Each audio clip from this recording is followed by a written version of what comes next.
Great, thanks everybody. So yeah, now that we have your brains kind of primed and focused on engaging programming that you've facilitated or experienced, it's my pleasure to introduce two of our partners in our work to promote high-quality youth-serving after-school and summer programs all across Nebraska. Mike Smith and Andrew Norman, the co-founders of Rabble Mill. All three of the partners here today have had the pleasure and have been fortunate to work with Mike and Andrew as they roll out their exciting, unique brand of kids-centered informal learning across Nebraska. As natives of Imperial, now living in Lincoln and Omaha, Mike and Andrew embody the connective tissue that kind of pulls Nebraska together. They will be sharing with us their not-so-secret formula about how to engage today's youth and what we can do to make sure we provide the kinds of fun, inspiring programming that get young people pumped about learning and life. So, Mike and Andrew, it's yours.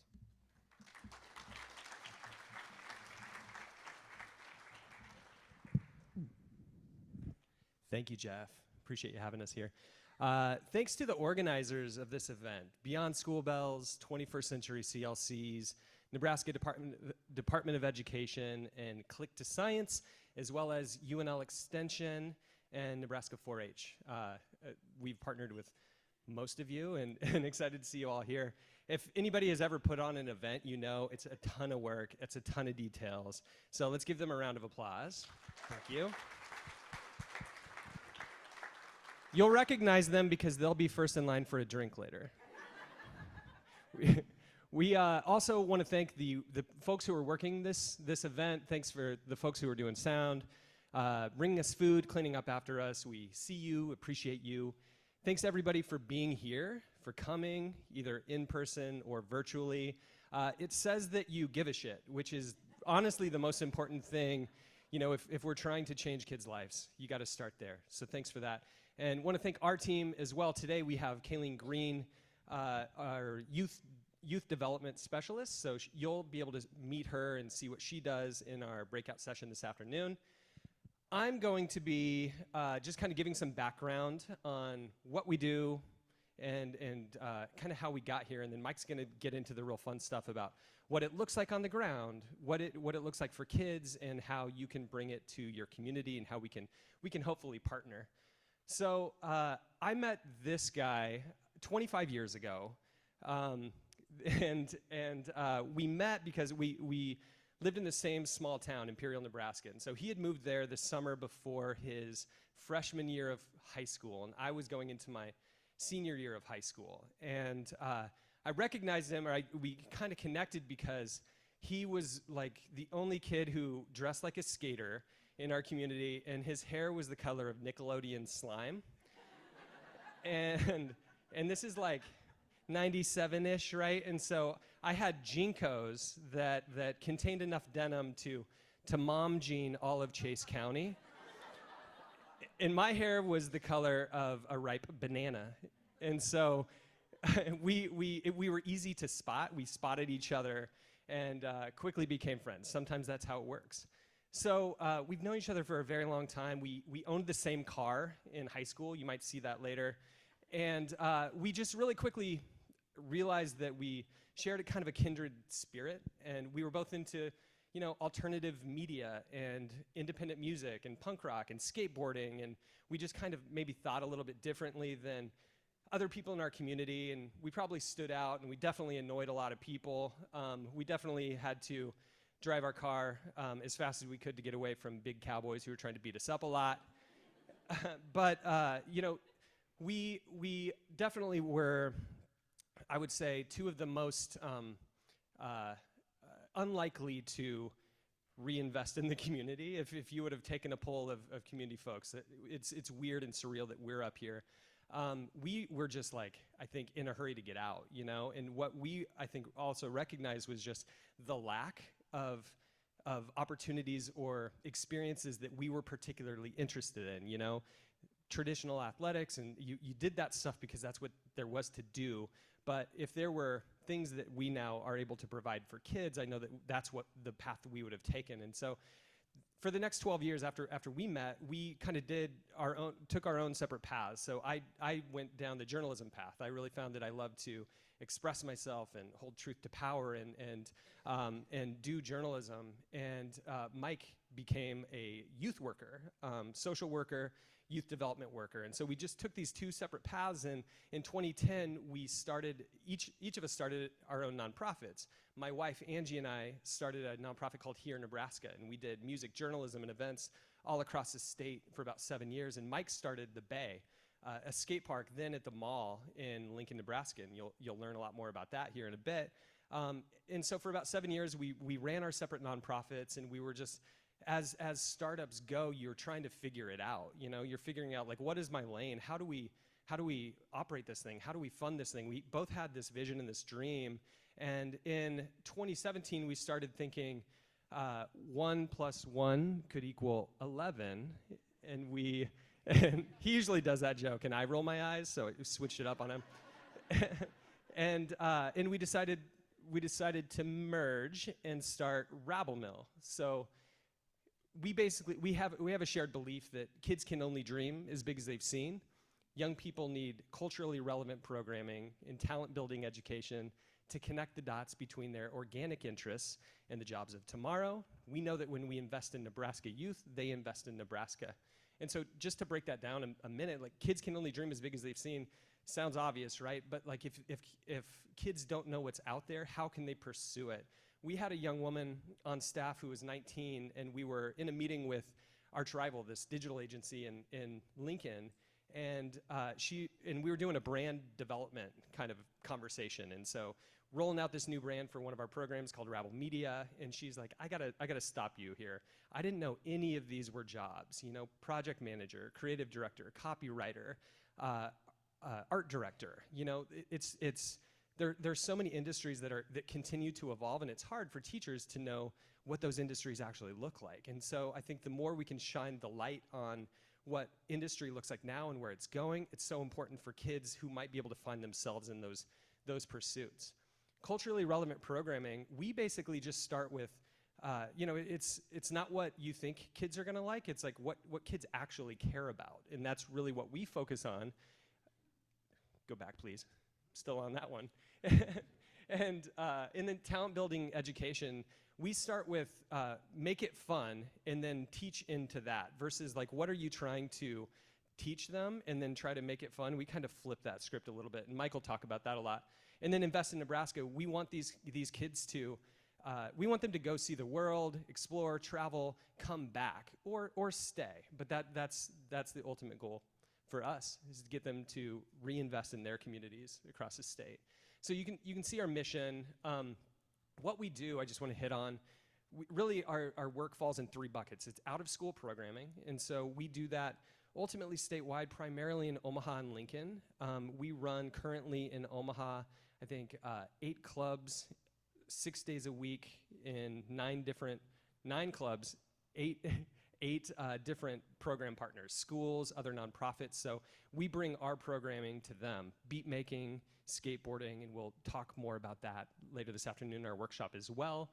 And then in Lincoln, we have a physical space, the Bay, and so we bring kids to us. We go off-site as well. We just got 2 passenger vans, so we're learning how to handle the logistics of travel and bringing kids to us and going other places, but we're really just trying to get good at what probably a lot of you have been doing for years and years. And then education. So we're really fortunate. We partnered with Lincoln Public Schools and started a focused high school program in Lincoln called Bay High. And we'll also tell you more about that. So that's in-school education. And then workforce development.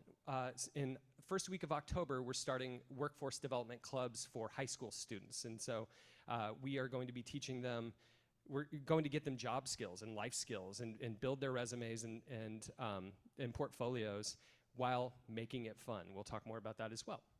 Thank you.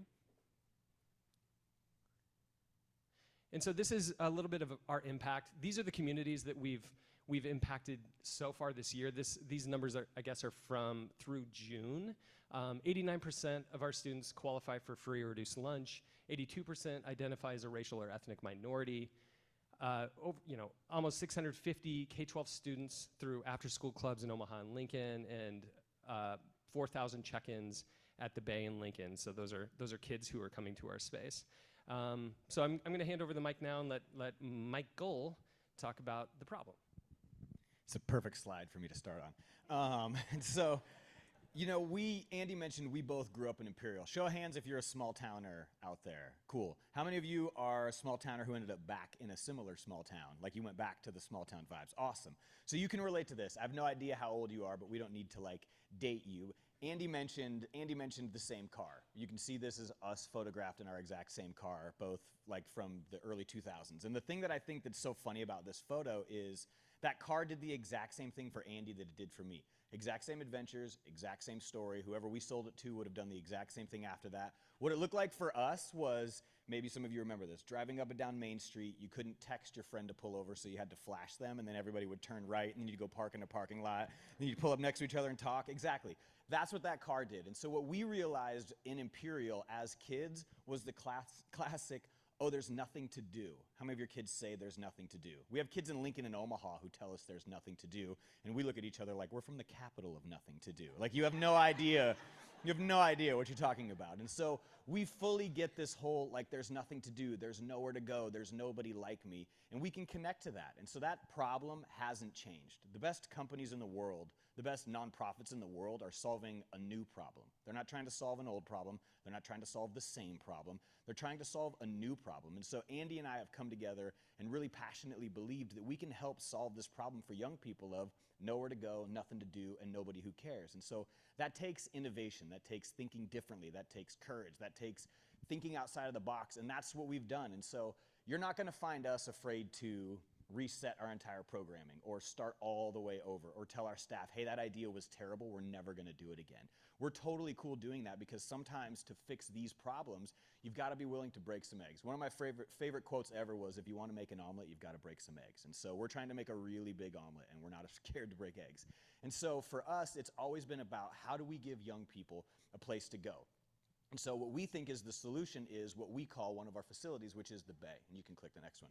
And so the Bay is one of the things that we look at as a solution. The Bay in Lincoln, currently today, as you can see here, is inside of this giant warehouse. It's a 20,000 some square foot warehouse. It's home to a skate park, a coffee shop, multiple concert venues. We're wrapping up building our esports arena, as we call it. So the place where the kids who like to play esports, you know, the ones that never get out of their basements, we're giving them a place to get out of the basement and go do this and maybe make some friends. And so we're building this incredible place. We're open late on weekends for young people to engage. We're sticking a camera in the hands of skateboarders so we can teach them all of these skills. We run into this really fun issue of every kid who grabs a skateboard for about 4 or 5 years believes that they're the next Tony Hawk.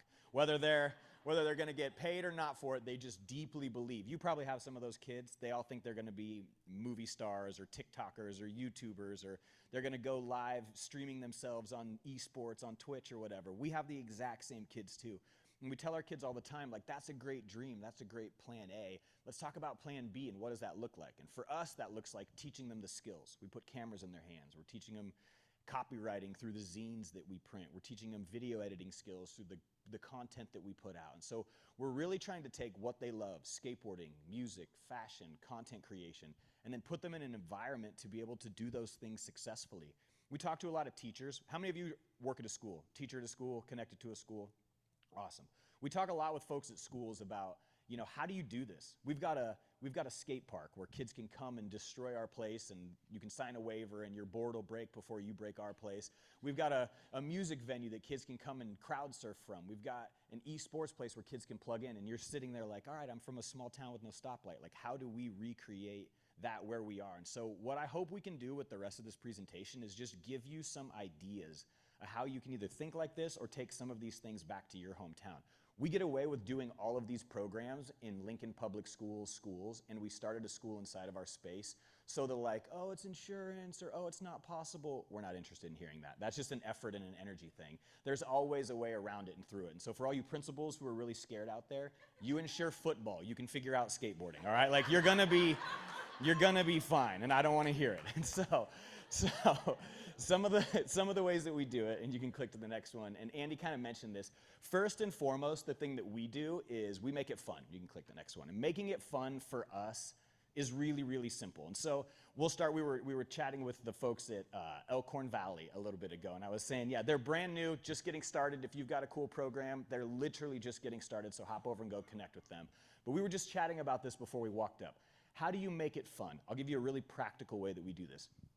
Anybody been on a skateboard in here before?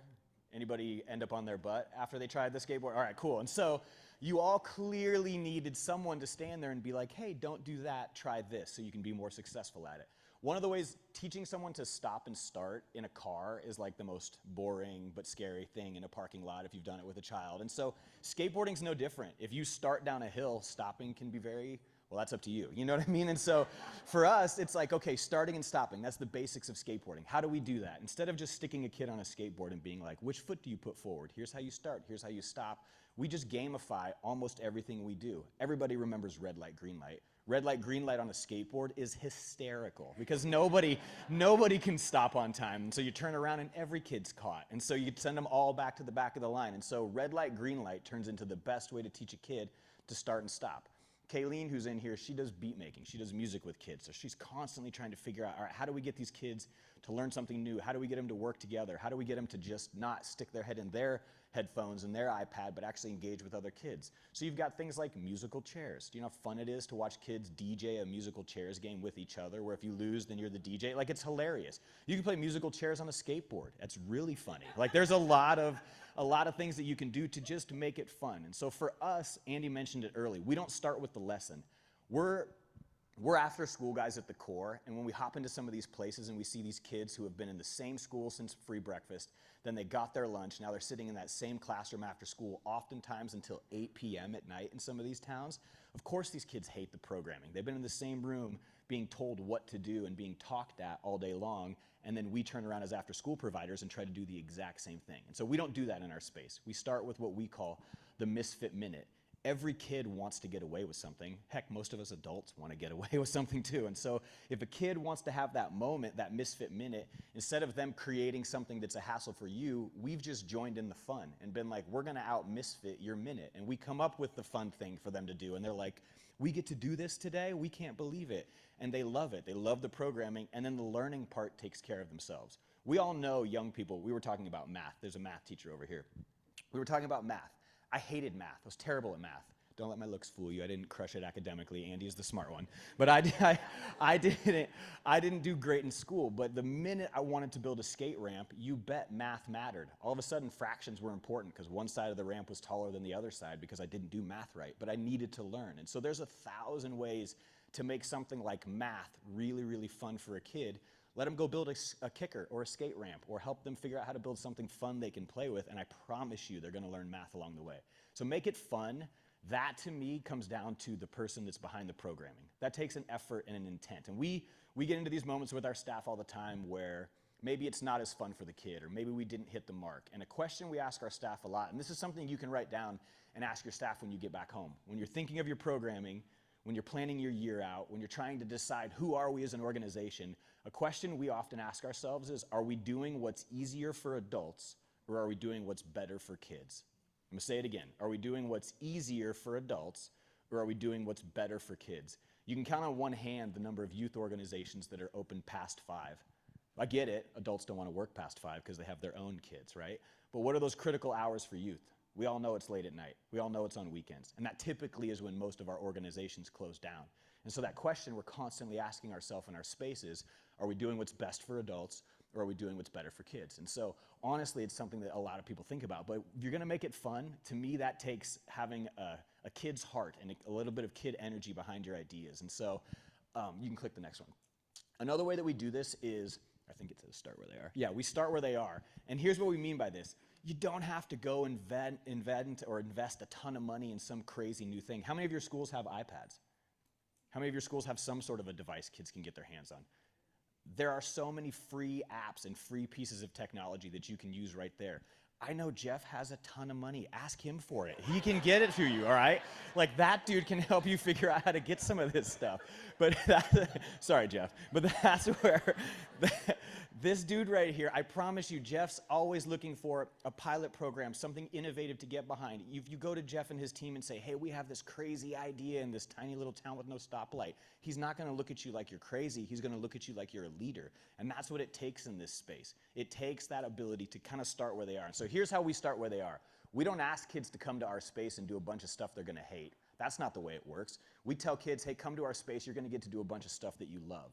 One of the ways that we do that is we started Bay High, and I'll mention this high school and kind of the focus program at the end here, but we started a bunch of after-school clubs for our kids.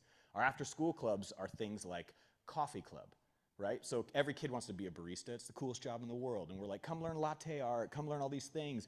But what we're really tricking them into do is they get their food handler's permit before they can even start. So every one of these kids is now restaurant ready and capable of going and interviewing for a job before they're even allowed to make some cool tree with some steamed milk and some bean water. Like, that's what it is. And they all want to be baristas, which is awesome, but we want them to get their food handler's permits because now they're employable. You see how we tricked them into something really important that could be life-changing, but we just held lattes over their head before they can go get their food handler's permit? Same thing can be true with our skateboarding instructors. Oh, I want to be a skate school instructor. I want to work at the Bay and teach kids skateboarding. Awesome, you can do that. But first, you've got to be CPR and first aid certified before you could ever possibly do that, because what if something happened to a kid? Another way that we're making kids hireable and employable. Another club that we have is Skate for Change. Skate for Change is a thing of try to teach skateboarders who don't always have the best reputation how to give back, how to make a difference, how to change the narrative in your community. Skate for Change is a program we've been running since nearly the start, and it's basically just skaters finding some sort of activism project to get a part of in their community. It might be skating around, giving out socks and bottles of water to people experiencing homelessness in your community. It might be cleaning up your local skate park. My favorite sort of Skate for Change moment happened in our little town of Imperial.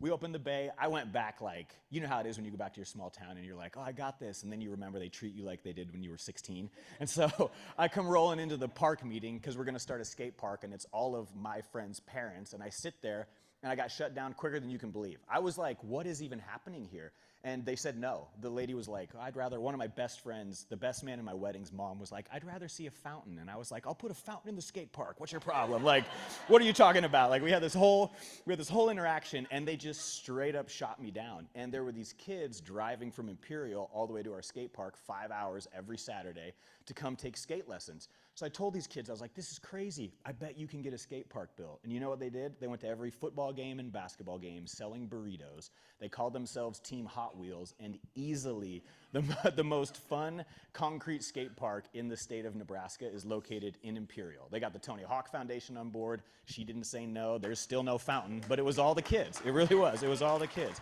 It totally was. But the coolest thing about it is the kids did it. I went back thinking like, oh, I'm going to be the hero and do this. I got shot down and ran out of town before I could even get it out of my mouth. But the kids were the ones who got it done. But that's because adults believed in them and they saw a way. And so there is opportunity in all of your towns to start where they are. Kids want to do these things. They want to grab their phones and make TikToks. Cool, let them. The way that we're getting them to make TikToks is we're like, hey, can you make one for a business? Hey, can you make one for this company? You know, we have kids who have 2 million followers on TikTok who work for us. Literally 2 million followers on TikTok. Every time we need to do something for marketing, we're like, just give it to those guys. Like, they totally got it. But picture this, we have 2 million followers on TikTok. They're famous to all of our kids. And I asked them one time, well, what's the ROI? ROI is return on investment, if you didn't know. I'm like, what's the ROI on a post? And they didn't know what the word meant. Brands are sending them e-bikes. People are sending them money, and they're making TikToks as a career, but they don't know what the language is. And so these kids are already organically good at something that could truly transform their lives. We just need to be that person that bridges the gap. So we take that fun thing, and then we show them that life-changing skill that's on the other side of that fun thing. You like playing on your iPad with Beats? Awesome. Here's the free program. Kayleen can help you learn these professional programs. Oh, you like skateboarding? Awesome. Maybe you could teach a kid or build a skate park or start your own or work for a brand. And we're trying to show all the ways that they can do that. So we take what they love, and then we flip it on them, and we try to say, hey, here's all the cool careers that exist. Here's a really easy way I do this to kids. I've had to do this to some adults. They come to you, I'll use the skateboarder example. They come to you at like 16 years old, and you're like, all right, what are you going to be? Who are you going to be? And they're like, I'm going to be a pro skateboarder. And I'm like, well, you're not even sponsored by the shop in town yet. So we have a long way to go here. And Sky Brown's 12, and she's a pro. So I think you're behind the curve. And so here's what we do to our kids a lot. And if you've got a pen and paper, write this down. This will help a lot of you. Maybe This is just called mind mapping. It's a really easy little activity. And so just draw a circle in the middle of your paper, and then draw 10 lines off of it like spokes on a wheel.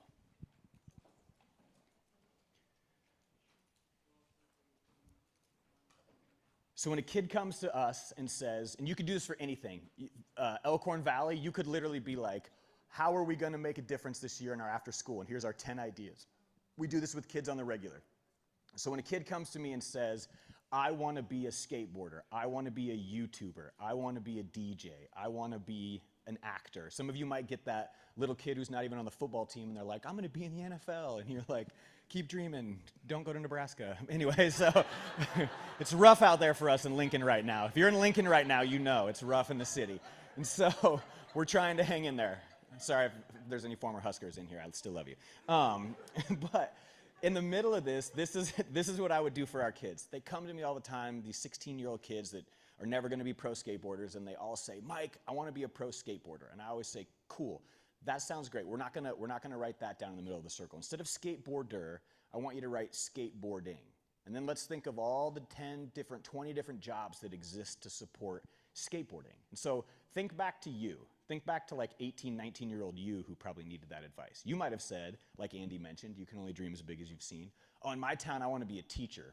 I want to be a dentist. I want to be a doctor. I want to be a lawyer. I want to be a YouTuber. I want to be this. I want to be that. Instead of the like skate game like a player, look at that entire industry that exists and then have a kid do a research project on it. And so for some of you, in the middle of this, you might say, I'll ask you the same question. What do you all want to be when you grow up? Let's say your career ends right here and you had to come up with some other idea. You couldn't teach anymore. You couldn't be an after-school provider anymore. You weren't a therapist anymore. You weren't working with young people. You didn't work for the Park Service. Whatever it is, if you wrote in the middle of that wasn't one career, but instead it was an industry. Think music, think fashion, think gaming, think skating.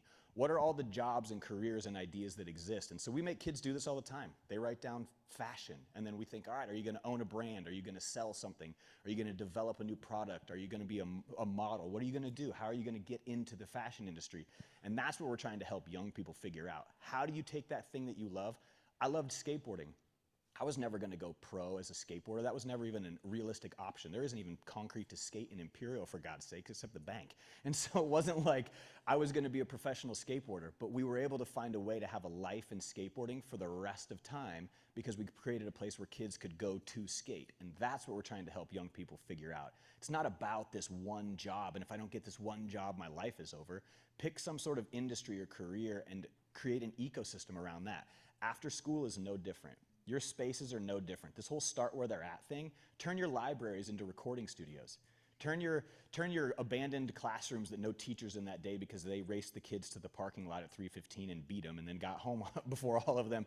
Turn that person's classroom into another place and make it come alive. You're already in a school where kids are at. You've just got to start there and rethink the entire ecosystem. There's a ton of ways that we make our old warehouse come alive for kids because we just put in a little extra effort or a little extra time. And so if you can get access to a phone, if you can get access to an iPad, if you can get access to a computer, or like I said, if you can get access to Jeff's checkbook, you'll be all right. And then you can come up with some really cool things. You can click the next one. And so one of our core values, this is probably our favorite one, it's called Dream Differently. I don't know if there's a bigger pet peeve between the two dudes on this stage when someone comes to us and hits us with the line of, well, that's the way we've always done it. I don't know if we could delete a doc or start over quicker if someone came to us and said, this is how we've always done it. And I'll give you a really big example. We've been open to all ages for the last 12 years. Since we opened our space, we've had all ages in there. But because we recently opened a high school, we've changed our ages and we kind of had to tell the adults, like, hey, you're second in line now. Like, you're not going to be able to use this space. This is a kid's space. And it wasn't a popular choice. There's a lot of kids who grew up skating at the Bay who are adults now who don't have access to the space as much as they wanted. We don't care. We really don't care. We'll take all the upset adults talking to us because we're a kid's space. But we're not afraid to change 12 years later, flip our model, even if it upsets some adults, because we know that if we're going to genuinely make an impact on young people's lives, we have to ask ourselves, are we doing what's easier for adults or are we doing what's better for kids? And we're going to do what's better for kids. And so we dream differently. And one of the ways that we dream differently, and one of the things we're super excited we were able to partner with Jeff and a ton of people on this was we wanted to create a summer camp experience. Andy and I both worked at summer camps. It's kind of how we cut our teeth in like the youth working world. He worked at a wakeboarding camp in Massachusetts. I heard about that, so I followed suit and worked at a wakeboarding camp in Yosemite National Park, and we basically just got to work at these cool adventure camps, but we always fell in love with that camp experience. Anybody here ever make it to 4-H camp out at Halsey?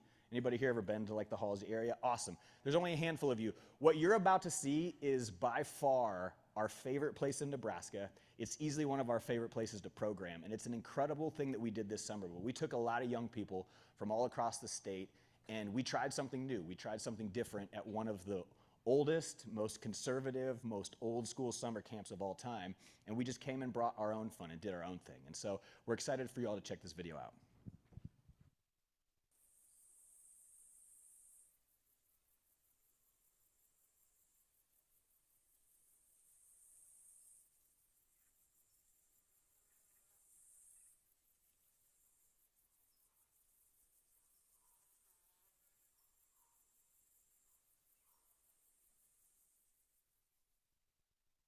I love hearing the skateboards going everywhere, especially because it's such a beautiful place with a bunch of nature, and then you just hear the dum, dum, dum.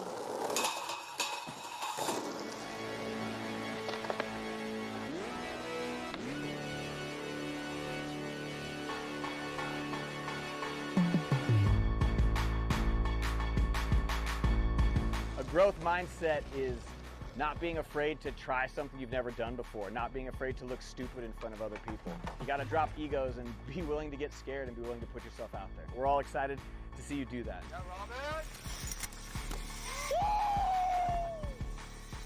I think this might have been the most fun thing I've done by far this summer.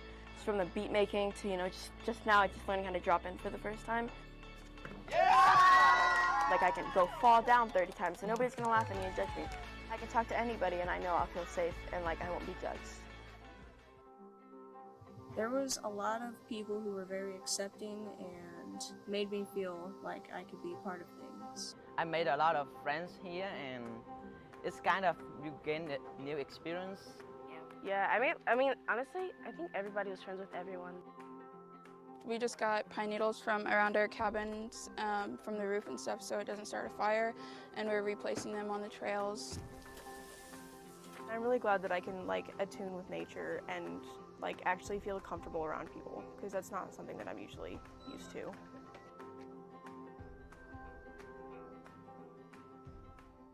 I've been just hanging out with my friends, skateboarding.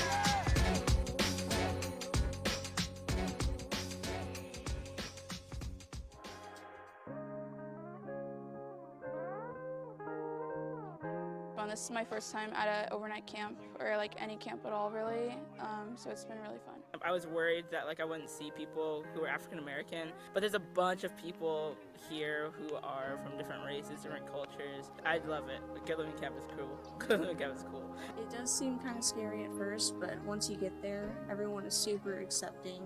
There's really nothing to worry about because everyone is unique. I was nervous that I would have to pretend to be normal, and then I saw that other people were being the same way that I wanted to be, so I just kind of let myself relax a little bit.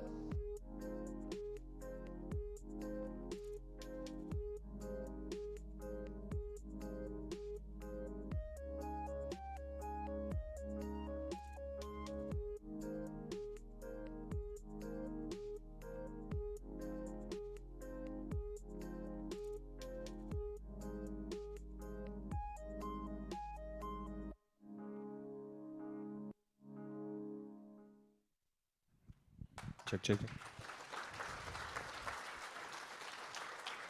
Our team put that video together. We're so proud of them.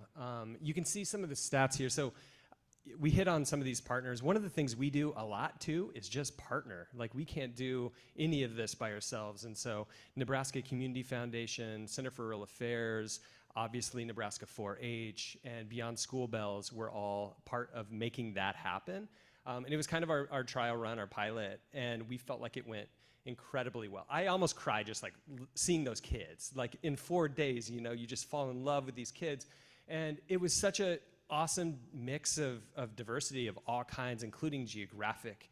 And that was really a goal, is like, you know, these are the kids that are going to be running our state. They're going to be running the legislature. And there's so much polarity among us adults, right? Like, if we can teach them empathy and understanding and help them have a friend from rural or urban Nebraska, which happened. You know, there were kids who ended up staying the night at their new friend's house in Lincoln after they got dropped off from this camp. So we're building lifelong friendships. That's the goal. We want to keep partnering with Nebraska 4-H to do this year after year after year. And we'd love for you to send kids. And, you know, we're looking for these kind of non-traditional leaders, the kids that don't get the opportunity all the time. So 83% of the students who went were on either partial or full scholarship, because how many parents can afford, you know, $530 to send a kid to camp? Like, that's a big investment, and you're immediately going to eliminate so many kids who could really use that opportunity, who really deserve it. One of my favorite quotes came from a mom who said that her daughter made more friends in 4 days than she had in 4 years, and that gives us chills. It was the first time, to our understanding, that there was a non-binary cabin at Nebraska 4-H, and that was amazing. We used, you know, kids use pronouns. It was just amazing. There was so much social emotional learning that happened, and healing, and it was just a beautiful space to do it. Not to mention, those kids didn't have a screen for 4 days, and we were worried that was going to be a problem. Never heard about it. They just instantly forgot about all of the noise. You know, it was really amazing. And so we're going to show. There's going to be a QR code later. If please hit it, and if you'd like to send kids to camp, if you'd like to talk more, we'd love to partner on that one. Cool, and I'm going to mention one kind of last thing before we turn it over. You know, we get questions about this a lot. So you started a high school, and the answer is, yeah, we did. All right, and so here's basically the quick story and background behind it.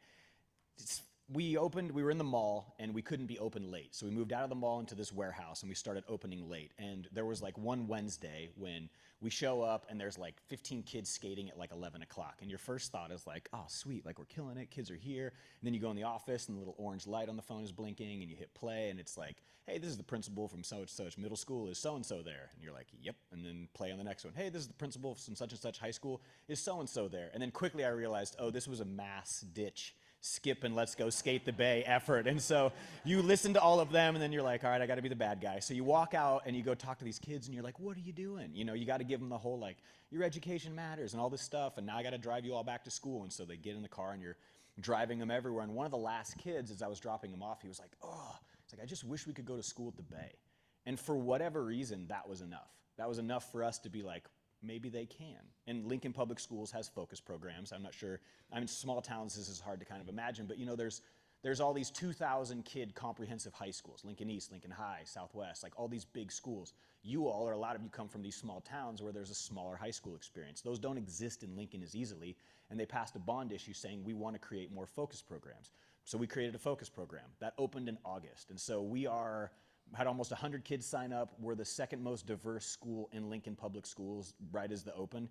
Lincoln High has more languages than we have students, so we'll be number 2 for quite a while, I think. And so, but the thing that it shows is the kids have an appetite for this. They're excited about this. Most focus programs struggle to get enrollment for the first few years. We had more kids apply than we had spots qualified for. Not all of our kids qualified academically, of course, but we had a lot of kids apply to be a part of this focus program. And so we've created this thing called Bay High.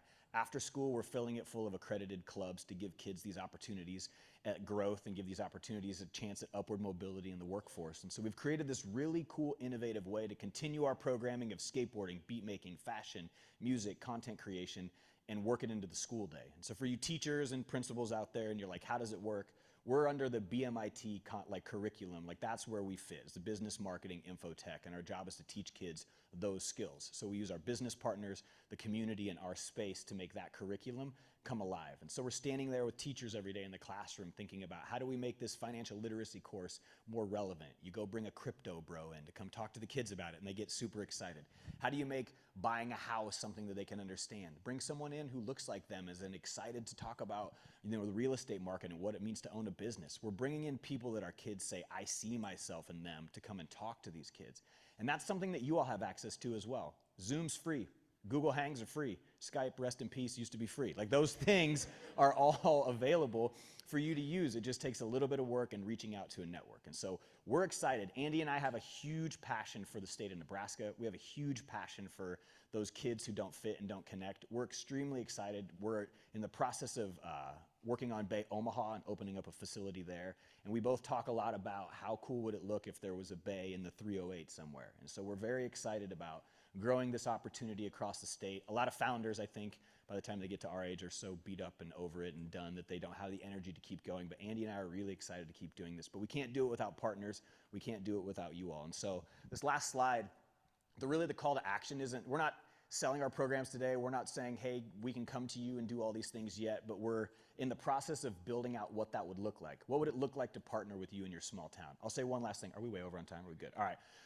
I could go forever, but one of the last things, or one of the first things that we partnered with Jeff on during the pandemic, when everything went virtual, when the whole world went remote, instantly we know how to make videos. We know how to make content. We know how to connect with kids in this way. And so we had Kayleen and our skateboarding staff instantly put together a beat-making curriculum. It was 10 weeks. It was all videos. It was all free. We used Flipgrid is a free software from Microsoft.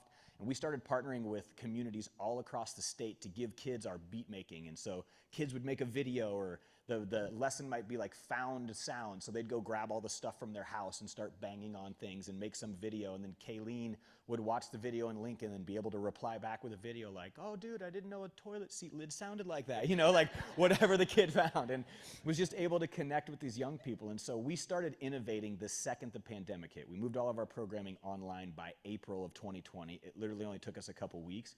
But what we were able to do was we were able to put all these fun, interactive, engaging videos online for kids to interact and engage with back, and it worked, and it still continues to work today. And so if you need help, if you're trying to figure out how to jumpstart your after-school programming, if you need a little inspiration or excitement, or you're trying to figure out like how can we dream differently in our four little walled room that we've got kids stuck in after school, come check out our breakout. We'd love to be able to help you out. We'd love to be able to just give you some ideas. And yeah, we're excited to connect with as many of you as we possibly can. This QR code right here is one of those, we're going to steal your email address sort of thing, and then we're going to religiously pound you over the head with emails. No, I'm just kidding. We're not going to do that. But this is the easiest way to get connected with us. And so if you want to pull your phones out and just all you got to do is take a photo. We all know how QR codes work. Hit this if you want. We're also going to have this up at our breakout. But we would love to connect. We would love to be able to help you think about how to dream differently with your after-school programs. We really appreciate the time. Jeff, we appreciate the platform. Thank you all. Appreciate you.